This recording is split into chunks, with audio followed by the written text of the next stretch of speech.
5 أشخاص بيقضوا 30 يوم في أوضة مقفولة. الفيلم بيحكي عن 5 مجرمين بيوافقوا يبقوا فئران تجارب في أوضة لمدة 30 يوم من غير نوم مقابل إن هم يخرجوا من السجن. يا ترى هيحسوا بإيه؟ الفيلم بيبدأ إنه من 14 سنة 5 سجناء بينتقلوا لمكان العزل، وأول ما بيوصلوا بيحموهم وبيدخلوهم أوضة وبيفهموهم إن كل حاجة خلال 30 يوم هتتسجل، وإن هم متراقبين من الإزاز اللي قدامهم، ولو التزموا باللي بيطلب منهم هتقل مدة سجنهم، وإن لازم يبقوا صاحيين ل 30 يوم، وأي أوامر تطلب منهم هينفذوها وإلا هيرجعوا السجن. كل واحد هيبقى معاه مفكرة عشان يكتب أفكاره، وهيقدموا لهم غاز يشوفوا تأثيره على النوم. بيبدأ العد من 16 مايو سنة 1961 الساعة 12:04. إنما في الوقت الحالي المفتش ديفيد بيروح ملكية كريستوفر وبيطلب منه يتكلم معاه، وبيسأله لو بيشتغل تبع بروتون في مؤسسة الدفاع الكهربي، فبيقوله إن ده من زمان قوي. بعدها ديفيد بيقوله إن المفروض يكون هو أكتر واحد عارف إن كل الصحف بقالها أكتر من أسبوع بتتكلم عن تسريبات التسجيلات. بعدها بيسأله لو عنده مانع يروح معاه المركز يستجوبوه، فبيوافق. هناك بيحقق معاه المفتش روبرت وديفيد. أول حاجة بيسألوه عنها تجربة النوم اللي كان شغال عليها، وإن هم عايزين يعرفوا ليه الموضوع مكملش، وإن معاهم التسجيلات فهيشغلوها ويسمعوا تعليقه. بيبدأوا من اليوم الأول.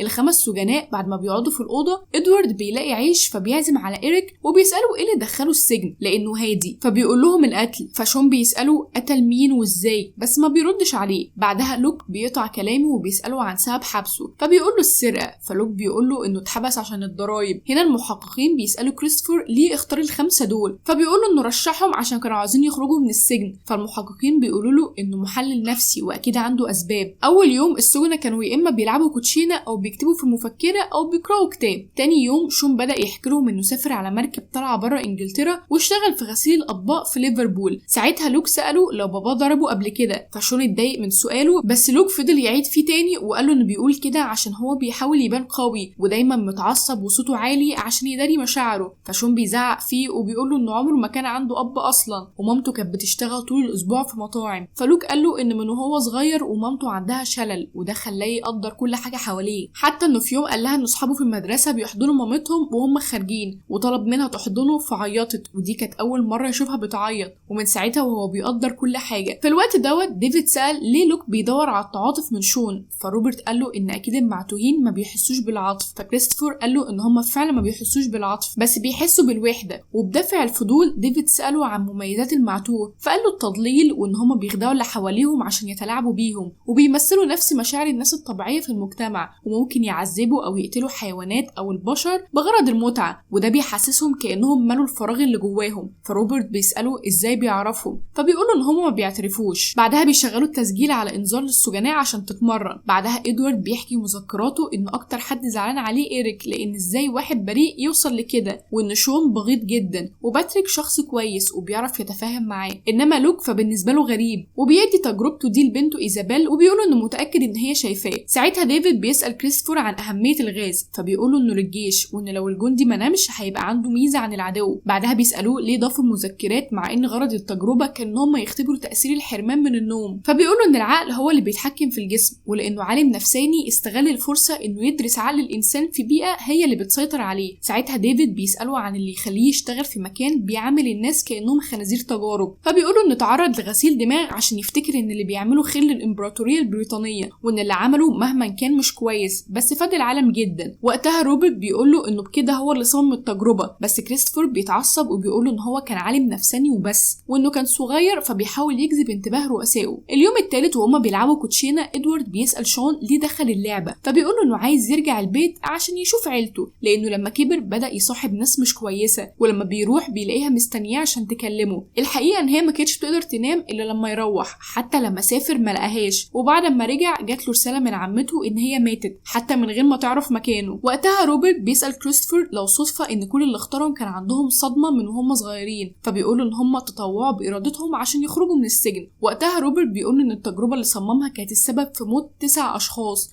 والمفروض انه موجود عشان يحميهم بس هو تجاهلهم. الناحيه التانيه بقى ادوارد بيحكي لهم عن بنته اللي اختفت بعد ما خرجت من المدرسه، انما لوك راح ناحيه باتريك وفضل يساله عن اللي بيكتبه لانه بقاله فتره بيكتب، فبيقول له ان في حاجات كده شغلاه. ساعتها بقى روبرت قال لكريستوفر ان اي حد ممكن يتخيل الكارثه اللي ممكن تحصل لما مجرمين يقعدوا سوا 30 يوم، وزعق فيه وقال له ان إريك اتحبس لانه خنق واحد لحد ما مات. فكريستوفر قال له ان إريك ما كانش قاتل وانه تعرض للترهيب طول حياته لحد ما بقى القنبله. اليوم الرابع إريك بدأ يتوتر ويركز في كل الاصوات اللي حواليه، وفي لحظه طلب من الكل بصوت عالي يبطلوا يتنفسوا بصوت عالي لانه متوتر. فلوك اتريق عليه وقال له لو عايزهم يقتلوا نفسهم، فإريك اتخض وقال له ان اكيد لا. وقتها باتريك فضل يحك بصوت عالي ووقع في الارض، فالكل قام ناحيته عشان يلحقه ما عدا لوك فضل يبص جامد لإريك. وقتها طلبوا المساعده، فالامن طلب منهم يسيبوه ويقفوا ناحيه الحيطه وهم هينقذوه. في لحظه الفريق الطبي دخل وخدوه على نقاله وخرجوا. اليوم الخامس جالهم انذار يوقفوا اللي بيعملوه ويقفوا ناحيه الحيطه. بعدها دخلوا إريك ولما سالوه عن حالته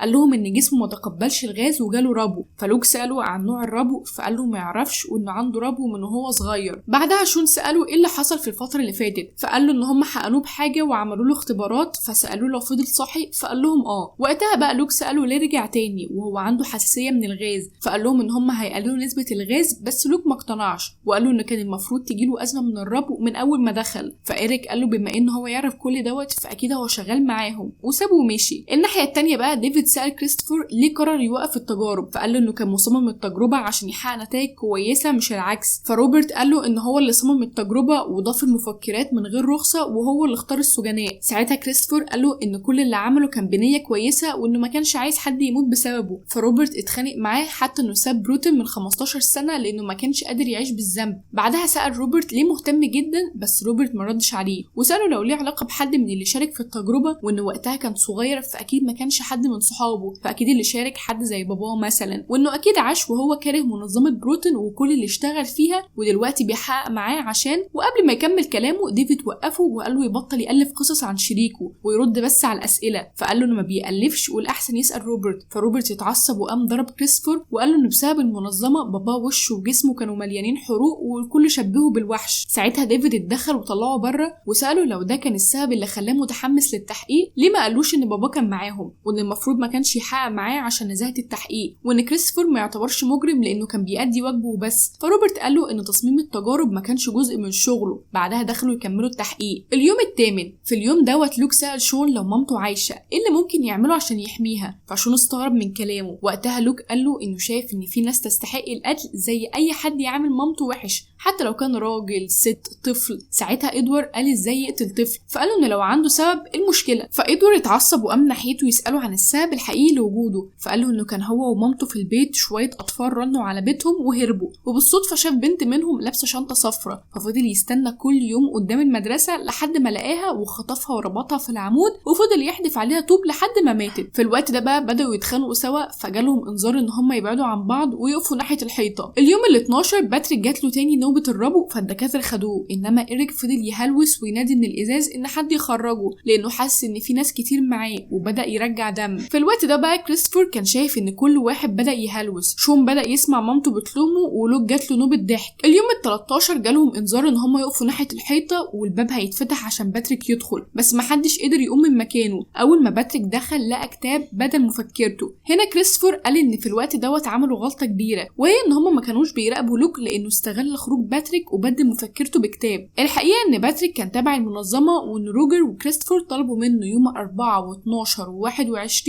يمثل ان جاله نوبه ربو، وانه هيعرف الايام من صوت جرس الكنيسه لانه بيدق كل 24 ساعه. وقتها هينام 12 ساعه وهياخد حقنه نور ادرينالين، والافضل انه يفضل جنب باب الاوضه. هناك بقى باتريك طلب ضمان لو حاجه حصلت له ان هم يهتموا بمراته وابنه. بعدها كريستوفر قبل ما يدخل الاوضه اداله مفكره مكتوب فيها على اساس ان هو اللي كتبه. وفي يوم ادوارد بدا يتخيل بنته وانه لقاها معاها شنطه صفراء، فبيفتكر كلام لوك وبيقوم يضربه. ساعتها بقى لوك بيقول لهم يسالوا باتريك عن اسراره، وبيطلع مفكرته وبيقول لهم ان هم من الباحثين، بس ادوارد ما بيهتمش وبيقول للوك انه بيتمنى يقتله بس مش هيقدر عشان عايز يطلع لعيلته، وبيشتمه هو ومامته. فلوك بدا يستفزه وقال له ان بنته عينيها كانت خضراء وشعرها اسود ومعاها شنطه صفراء، وان هي قبل ما تموت فضلت تنادي عليه عشان ينقذها بس محدش كان موجود. وقبل ما يكمل ادوارد هجم عليه وفضل يضربه لحد لحد ما مات. ساعتها بقى باتريك من الخضة فضل يخبط على الباب بس محدش رد عليه. في الناحية التانية بقى الخبراء اللي كانوا بيراقبوهم ما قدروش يشوفوا حاجة لأن إدوارد غطى كل الشبابيك والكاميرات بدم لوك، حتى ما قدروش يخرجوا باتريك ولا يوقفوا التجربة. فدكتورة معاهم اقترحت ان هم يوقفوا الغاز لأن ده اللي بيخليهم صاحيين وبكده يقدروا يخرجوا باتريك. اليوم ال15 بدأوا يستعدوا، بس أول ما دخلوا الكل كانوا صاحيين وهجموا عليهم، فالرصاص جه في الكل وإدوارد وشه اتشوه. اتنقلوا بقى للمستشفى وده كان آخر تسجيل موجود، وبكده التحقيق مع كريستوفر خلص. وقبل ما كريستوفر يمشي قال لهم ان ده كان اكتر موقف شنيع حصل وانه ندمان على اللي عمله، واتأسف لروبرت عن اللي حصل لباباه وانه مبسوط لانه قدر يجيب له حقه. وفي الاخر شكرهم وقال لهم لو احتجتوا اي حاجه هم عارفين مكانه. وبس كده يكون خلص فيلمنا النهارده. ما تنساش بس لو عجبك فيلم النهارده تعمل لايك واشترك في القناه عشان لسه في فيديوهات تانية كتير قوي.